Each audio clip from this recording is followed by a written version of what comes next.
Vačumba. Wow. Nie, Vačumba. Vačumba. Vačumba. Vačumba. Vačumba. Viete, čo je to vačumba? Po prvom roku vo Vačumbe som ani nevedela práve, čo slovo Vačumba konkrétne znamená. Pre mňa znamená Vačumba láska. Tak vačumba pre mňa znamená to, že som mohol dobehnúť to, čo som v detstve nestihol. Pre mňa osobne vačumba znamená strašne veľa kamarátov, to je najlepšie leto. Super tábory plné atrakcií, ktoré sú zaujímavé nielen pre deti, ale aj pre vedúcich. Vačumba pre mňa znamená veľa smiechu, hlavne veľa zabavy, veľa nových priateľov, veľa nových ľudí, skvelé príležitosti, skvelé zážitky. Ja by som to nazvala, že vačumba je pre mňa farebná. Tá atmosféra a všetko to, že človek príde a na tie 2 týždne je to úplne iný svet.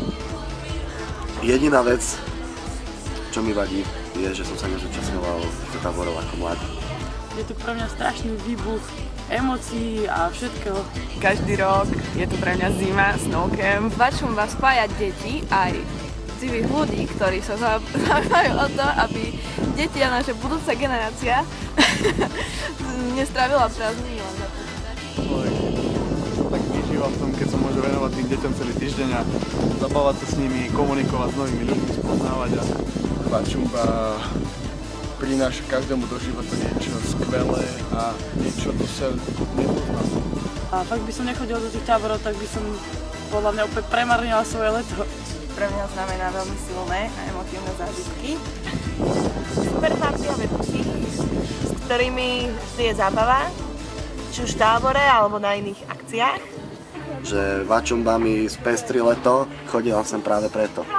Keď si to užívajú vedúci, tak si to podľa mňa užívajú aj deti, ktoré my máme na starosti. Je úplne iný svet, relax, vypneš. Je to proste pestré. A vačumba je celá pestrá podľa mňa a to je na tom úžasné. Je to proste part of life. Som spoznala veľa mega úžasných, mladých, šikovných ľudí, ktorí dali mojim prázdninám nový rozmer a za to vačumbe ďakujem.